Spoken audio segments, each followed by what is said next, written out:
ওটা নর্মাল কিছু, ঠিক হয়ে যাবে। কিন্তু এখন ভাবছি ওটা যতটা নর্মালভাবেই নিয়েছিলাম কিন্তু ততটা নর্মালভাবে হচ্ছে না জিনিসটা, সেই জন্য আমাকে যেতে হচ্ছে ওখানে ডক্টর দেখাতে। Hey guys, good night. তোমরা কেমন আছো? আশা করি ভালো আছো। কিন্তু আমি একদম ভালো নেই। তো মন মেজাজ ভালো নেই, শরীরও ভালো নেই। চোখ মুখ দেখেই বুঝতে পারছো, একটু কান্নাকাটি করছিলাম। সোনু অনেক বুঝিয়ে সুঝিয়ে চুপ করালো। তারপরে মা ফোন করছিল ওখান থেকে, আমার শাশুড়ি মা ফোন করছিল যে কান্নাকাটি করতে না, খেতে ঠিকঠাক মতো। তো যতই বলুক কিন্তু মন তো শুনছেই না, এমনিতেই চোখ দিয়ে জল বেরিয়ে চলে আসছে। আর সোনু অনেক করে বোঝাচ্ছে আমাকে, মা কেঁদো না কেঁদো না, সব ঠিক হয়ে যাবে। এবার বলি কি হয়েছে। তো আমার শরীরটা ভালো নেই। আমি এখন বলছি না কি হয়েছে। আমি যাচ্ছি কোথায়, আমি যাচ্ছি আমার শ্বশুর শাশুড়ির কাছে, বাবা মার কাছে। সেখানে গিয়ে আমি ডক্টর দেখাবো, ওখানেই বলবো আমার কি হয়েছে না হয়েছে।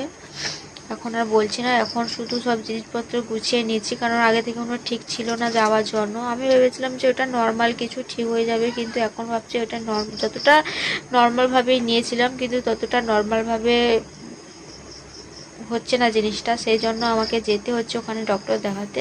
সেই জন্য জিনিসপত্র মানে কিছুক্ষণ আগেই ডিসিশান হলো যে ওখানে গিয়ে ডাক্তার দেখানো হবে। বাবা মারা যে ওখানে, বাবা মা ডাকলো যে ওখানে কিছুই করতে না, ওখানে নিয়ে যেতে, ওখানে বাবা মা মিলে ওখানে তার ডাক্তার দেখা, ভালো ডাক্তার দেখা হবে।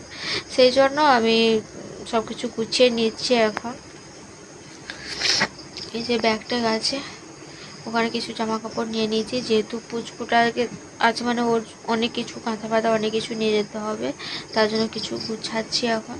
আর এই যে সোনু তো আমাকে শুধু বুঝাচ্ছে আমাকে যে কেঁদো না কেঁদো না, সব ঠিক হয়ে যাবে। তোমরা কমেন্ট করে বোঝাও।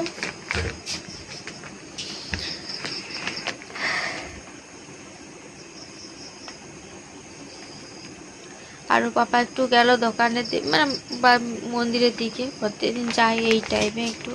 তো বেরিয়েছে, মা ফোন করছিল এক্ষুনি, বলে যে কান্নাকাটি করতে না, কিন্তু যতই বলুক মন তো শুনছেই না। শুধু টেনশন টেনশন, কি হবে, বিশেষ করে ছোটটার জন্য। সে এখনো ছোট আছে। তো চলো আর বেশি কিছু বলছি না, একদম কালকে যাব আমরা। কালকে বিকেলের দিকে বেরিয়ে যাবো, বিকেল বলতে দুপুর 2টোর দিকে হয়তো আমরা বেরিয়ে যাব, রান্না খাওয়া করে তখনই বেরিয়ে যাব। কালকে ডক্টর দেখানো হতে পারে নাও হতে পারে, পরশু দিন হয়তো দেখাবো আমরা ওখানে গিয়ে কি হয়েছে না হয়েছে, আর ওখানে গিয়ে সব কিছু বলবো। তো চলো আর কিছু বলছি না, এখন সঙ্গে থাকো, দেখতে থাকো। তোমার হাত খাওয়া হয়ে গেছে? হ্যাঁ, তোমার হাত খাওয়া হয়ে গেছে? শুধু ভাত খাবে, শুধু ভাত খাবে। আজকে সবাই ভোর ভোর উঠে পড়েছে। কালকে তো অনেক জিনিস গুছানো হয়ে গেছে, আজকে আরো কিছু গুছাতে হবে। আজকে কোথায় যাবে? আজকে দাদু ঠাম্মার কাছে যাবে তুমি? হ্যাঁ, দাদু ঠাম্মার কাছে যাবে। দেখি বোতামটা খুলে গেছে, বোতামটা খুলে গেছে। ঘুম থেকে উঠে খেলা শুরু করে দিল না, আগে পটি করেছে, পরিষ্কার করে দিতে খেলা করছে এখন। আমার তো বাবা এখন খেলা করছে, কই দেখি। আবার হাত খায়, হাত খেতে নেই, হাত খেতে নেই, হাত খেতে নেই, না না, হাত খেতে নেই, হাত খেতে নেই। বদমাইশ একটা। হ্যাঁ, তুমি বদমাইশি করো, তুমি বদমাইশি করো। আরে আরে আরে, তুমি আবার হাত, আবার হাত মুখে দিচ্ছ। হ্যাঁ, কি বলেছি? হাত মুখে দিতে না বলেছি? চলো, ও এখন খেলা করছে, খেলা করুক। আর দিদি এসছে, দিদি মাছ নিয়ে এসছে। দিদি কালকে বিকেলে বাকি বসিয়ে দিয়ে এসেছিলো মাঠে, তো সকালে গিয়ে ঝেড়ে আনছে কি কি মাছ পড়ছে। চলো দেখাই একবার। 200 করে হয় মা? 200 করে হয়? 200 হয় না।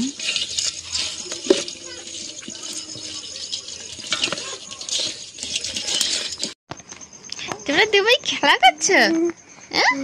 তাহলে আমি কাজ করি, দুজনে খেলা করো। আমার নাক ধরে টিপছে। তুমি দাদা ভাই নাক ধরে টানছো কেন? কেন দাদা ভাই নাক ধরে টানছো কেন? দাদা ভাই লাগবে না বুঝে? তুমি এত বদমাশি কবে দেখা হয়েছো?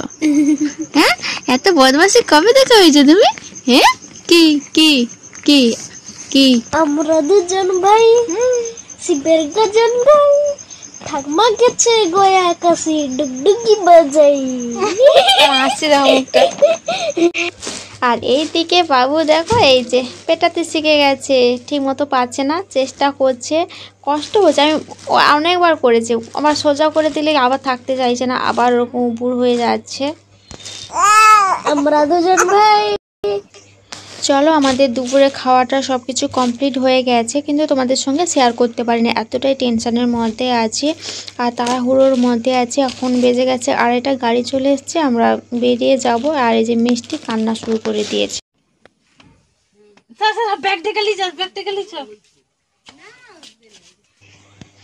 এই যে সম্পূর্ণ রেডি হয়ে গেছে, দিদি এসছে, জেঠিমা এসছে, ওরা সব ব্যাগগুলো সব গাড়িতে তুলে দিচ্ছে। অনেক ব্যাগ নিয়ে যেতে হচ্ছে, কারণ বাবু আছে তো, ওর কাঁথা বাতা অনেক কিছু নিতে হচ্ছে। এমনিতেই বর্ষাকাল এটা, তো সেই জন্য নিতে হয়েছে আমাকে। তো চলো বেরিয়ে পড়ি। গরম নেই?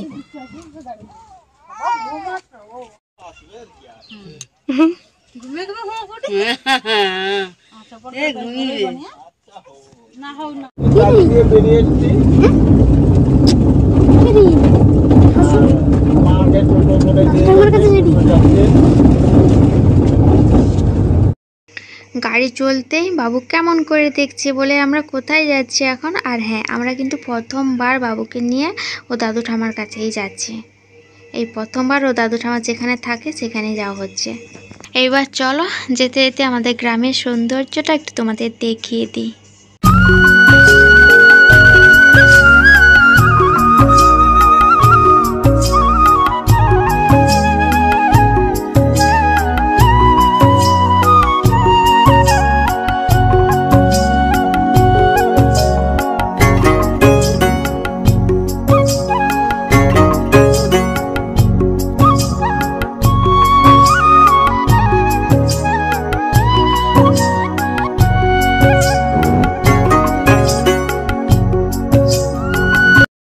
আর এখানে বাড়ির জন্য কি কি নিয়েছি দেখো, তাড়াহুড়োর মধ্যে হাতের কাছে যে কয়েকটা পেয়েছি সেগুলোই নিয়েছি। একটা চাল কুমড়ো, কয়েকটা পেয়ারা আর একটা তাল নিয়েছি। আর বাবু এখানে ঘুমিয়ে পড়েছে, ভীষণ বাতাস লাগছে, তো তার জন্য আঁচলটা দিয়ে ঢেকে রেখেছি ওর মুখটা, যাতে না বাতাসটা সরাসরি মুখে না লাগে। আর ও তো ঘুমিয়ে পড়েছে, আর বেশি দূর বাকি নিয়ে চলে এসেছি আমরা।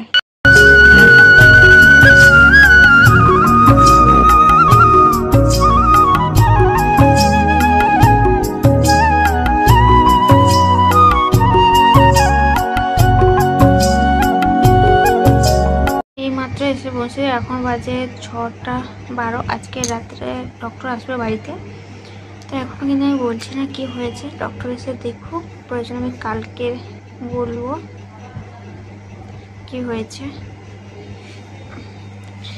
ডাক্তারবাবু এসেছিলেন, এসে দেখে গেছে, এই মাত্র দেখে গেলেন, আর ইউএসজি রিপোর্ট করতে দিয়ে গেছে। তো কালকে যাব আমরা ইউএসজি রিপোর্ট করতে, তো সেই কারণে রিপোর্ট করা অবধি অপেক্ষায় আছি, রিপোর্ট আসা অবধি। সমস্যাটা আমার ব্রেস্টের, তো সেই কারণে এখানে চলে আসলাম চিকিৎসা করানোর জন্য। ওখানে ছিলাম, ওষুধ খেয়েছি কিন্তু কমেনি, তার জন্য বাবা মানে শ্বশুর শাশুড়ি ডেকেছে, ওখানে কিছু করতে হবে না, এখানে চলে আসতে, তার জন্য চলে এসেছি। তো কাল অবধি অপেক্ষায় আছি। আর ডাক্তারবাবু যেটুকুনি বললো যে সমস্যাটা দেখা দিচ্ছে অপারেশন হলেও হতে পারে, এইটুকুনি বলেছে। তো চলো একদম কালকেই ক্লিয়ার হয়ে যাবে, এই নিয়ে ভীষণ টেনশানে আছি। তো চলো দেখতে থাকো, সঙ্গে থাকো। সকাল সকাল উঠেই রেডি হয়ে গেছি, এই যে বাবুকে নিয়ে। শুধু আমি বাবু যাচ্ছি না, ওর পাপা যাচ্ছে, আমার দেওরও যাচ্ছে। ও চলে গেছে, আমার দেওর চলে গেছে সকাল সকাল ওখানে নাম লেখানোর জন্য, রিপোর্ট করিয়ে তারপরে ডক্টর দেখানোর কথা আছে ওখানে। তো চলো যাওয়া যাক। হে গাইস, কালকে রাত্রে তোমাদেরকে বলেছিলাম যে ডক্টর এসেছিলো, কি বলে গেছে। তো সেই মতো আজকে সকালে আমরা বেরিয়েছিলাম, বেরিয়ে গিয়ে রিপোর্ট করি। আর কে কে গিয়েছিলো, আমি গিয়েছিলাম, বাবুকে তো নিয়ে গেছি, বাবু তো ছোটোকে তো না নিয়ে গেলেই নয়, ওকে নিয়ে গেছি। তারপর আমার বর গেছিলো, আমার দেওর গেছিলো। আমার দেওর কিন্তু ভোর উঠেই চলে গেছে, নাম লেখানোর জন্য প্রচুর ভিড় হয়। তো সোজা আমরা ল্যাবে যাই, ওখানে আমরা রিপোর্ট করি। তারপর বাড়িতে যেই ডক্টর এসেছিলো, তো ওনাকে রিপোর্টটা হোয়াটসঅ্যাপে পাঠাই। উনি বললেন যে জটিল ব্যাপার আছে, ওষুধ দেওয়া কিছুই হবে না, ওখানে একজন ভালো সার্জন ডক্টর আছে, ওনাকে দেখিয়ে বাড়ি আসতে। তো আমরা গেছিলাম, ওখান থেকে রিপোর্ট নিয়ে এসে হোটেলে খেয়েছি। খাওয়ার মতো অবস্থায় ছিল না আমার, শুধু কানে একটাই কথা পৌঁছে গেছে যে জটিল রয়েছে, রিপোর্টটা খুব একটা ভালো নেই। তো মানে সেই কথাটা শুনে মানে ডক্টরের সঙ্গে আমার বরের কথাটা হয়েছে, আমি পাশে ছিলাম, এই কথাটা আমার কানে চলে এসছে। আসার পরে আমার দু চোখ দিয়ে শুধু জল বের এসছে। বাবু যে আমার কোলে ছিল, ওকে আমি নিয়ে থাকতে পারছি না, আমি মানে পুরো দিকটা যেন অন্ধকার হয়ে যায়, মাথা যেন ঘুরছে, আমি যেন মানে পায়ের মাটিটা যেন সরে গেছে আমার পা থেকে, এরকম একটা অবস্থা হয়েছে। আমার বড্ড খালি বোঝাচ্ছে কিচ্ছু হবে না, সব ঠিকঠাক আছে, তো চলো ডক্টর দেখাতে হবে। ওবার আমাকে নিয়ে গেল হোটেলে খাওয়ানোর জন্য, মানে কথা তোদলে আছে, এরকম অবস্থা, মানে এত টেনশনের মধ্যে আছি আমি, এখনও টেনশন মুক্ত হইনি, এমনই অবস্থা আমার। তারপরে মানে কোনো রকমে সবজি ভাত খেয়েছি, না খাওয়ার মতো, মানে খেতে ইচ্ছে করছে না, এতটা টেনশনের মধ্যে আছি। খেয়ে দিয়ে আবার দৌড়েছি ডক্টরের কাছে, ওখানে যেখানে চেম্বার করে ওই তমলুকে। তো ওখানে গিয়ে দেখালাম, উনি দেখলো, উনি বলল মনে হচ্ছে না ওষুধে হবে বলে, তবুও 3 দিনের ওষুধ দিয়েছে। তো 3 দিনের ওষুধ খেয়ে যদি কমে যায়, নালে অপারেশন করবে উনি বললো যেটা। আর বেবি যেমন ব্রেস্ট ফিটিং করে এইরকমই নর্মাল করবে, কোনো অসুবিধা হবে না। এবার চলো, ব্রেস্টের সমস্যা তো তোমাদেরকে জানিয়েছি, সমস্যাটা কি এবারে বলে দিই। কিছুদিন আগে বাবুকে ভ্যাকসিন দিয়েছে, এখনও 1 মাস হয়নি। তো তোমাদেরকে দেখছিলাম বাবু ভীষণ কান্নাকাটি করছিল। ওই ভ্যাকসিন দেওয়ার পরে বাবু তো জ্বর এসেছিল প্রচুর, সেই কারণে ও ভালোভাবে খায়নি। না খাওয়াতে আমার ব্রেস্টের যে দুধটা এসেছিল, তো ওইটা বসে গিয়ে খুব একটা শক্ত হয়ে যায়।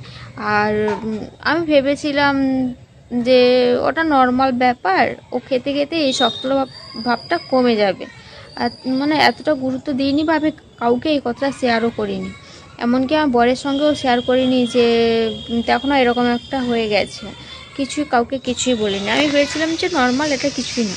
তো এইটা হয়ে যায়, মানে এতটা পরিমাণে শক্ত হয়েছে, ভীষণই ব্যথা করলো, পেন করা শুরু করলো, তাও কাউকে কিচ্ছু বলিনি।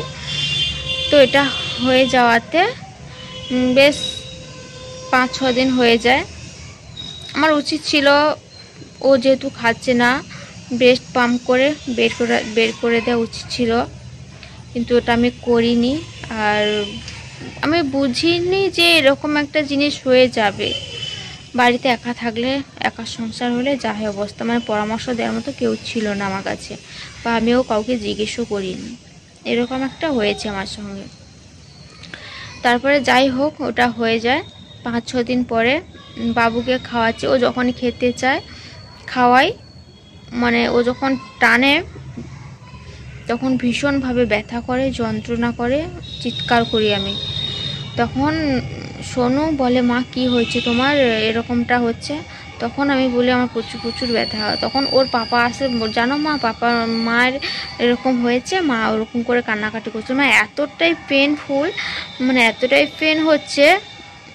বাবু যখন খেতে যাচ্ছে খুবই মানে এতটাই ব্যথা করে, অসম্ভব বলা।